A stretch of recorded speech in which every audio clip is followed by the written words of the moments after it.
So, what's up mga higala? Welcome back to my YouTube channel, Noobs TV Mutsu Vlog. At shout out kay Jing na Malibog mga higala. Yan, isa din yan sa mga endurer nating mga kasamahan, ano? So, shout out sa iyo kaibigan. At yung mga kasamahan ko dyan na nagtitraining sa may palengke ng deboning, shout out sa inyo mga higala, ano? Marami kami, so hindi ko kayo maisa-isa. Ang gagawin natin sa araw na to ay mag-re-renew ng ating license, ano? Driver license. So papunta tayo ng LTO ngayon para makapag medical, tapos diretso na tayo ng LTO office. Ang una nating ginawa ay magpapa-register muna tayo sa online validation exam o yung OBE. So requirement po yan ng ating LTO, ano, sa pagre-renew. So ilalagay ko na lang po yung link portal ng LTO. At saka ipapakita ko po sa inyo ngayon kung paano magrehistro sa portal para makapag-exam kayo, ano. So ito na. So ito po yung unang gagawin natin mga higala. So kailangan nyo pong magrehistro o magpa-register sa LTO portal nila para makakuha po kayo ng online validation exam or OBE na tinatawag po. So yan po yung first requirement nila bago po ang medical at saka magbabayad kayo sa LTO office. So step by step po tayo mga higala. So unahin po natin ang ating online. So type nyo lang po sa Google search is LTMS portal. Click nyo na lang po itong link na nakikita ninyo na LTMS portal. Yan po yung lalabas po sa screen ninyo. Mayroon po tayong dalawang options dito or choices. Mayroong register now at saka login. So, dahil ako mayroon akong account, so hindi na ako mag-re-registro sana. For the sake na step by step po tayo, so ituturo ko po sa inyo, ano. Kasi sa simula pa nito, medyo nahihirapan po ako. So, sundan nyo na lang po itong ginawa ko para po mas madali po sa inyo, ano. Click nyo na lang po itong register now. Tapos, click nyo po yung enroll as an individual. Yan. So, dito naman mga higala, mayroong katanungan dito na do you have a Philippine driver's or conductor's license?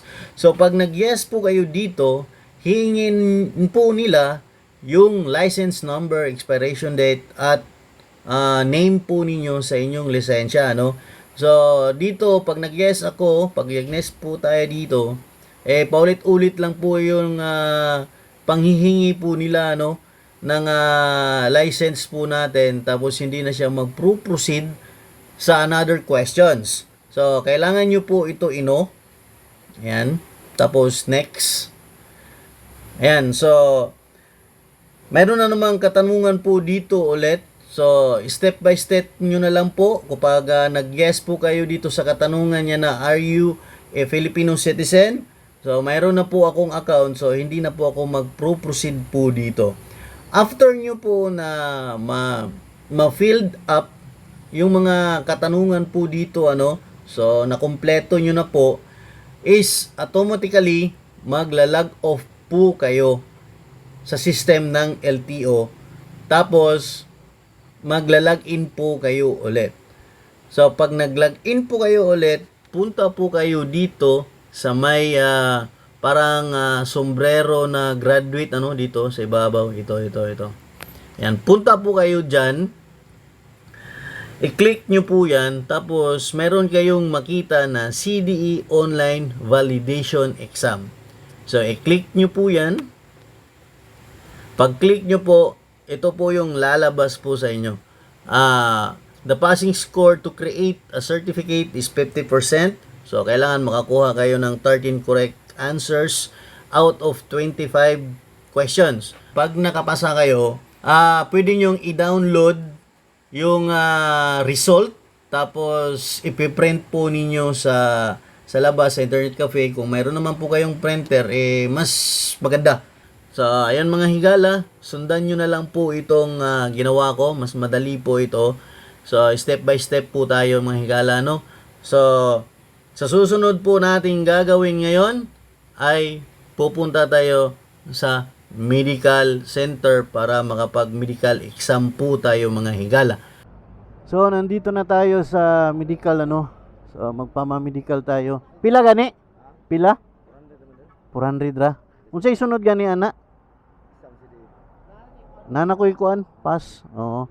So, pilapan. Kanina lang pilapan.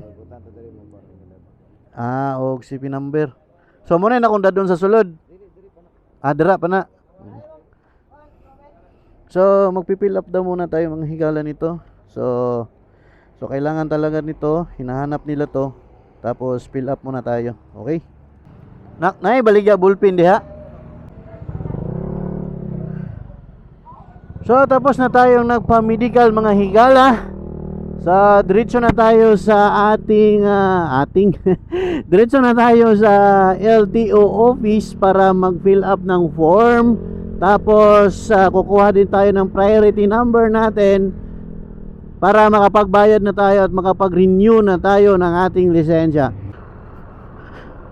So, hingi tayo ng form para sa renewal of license mga higala. So, may mga intern na naman dito, ano.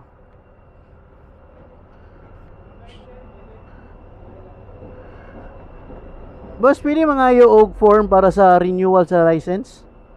Form? Oo. Wala na tayo form, sir. Unsa man? Photocopy na lang. Photocopy. Ginagamit nato. So, mga... Sa photocopier.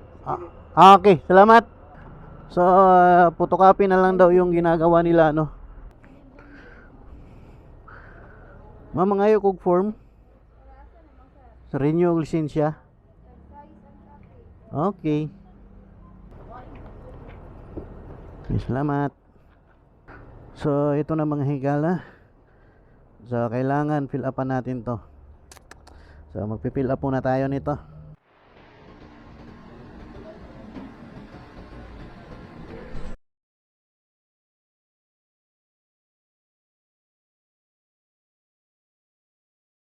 So, tapos na tayo dito mga higala sa LTO. So, napakadali lang, ano.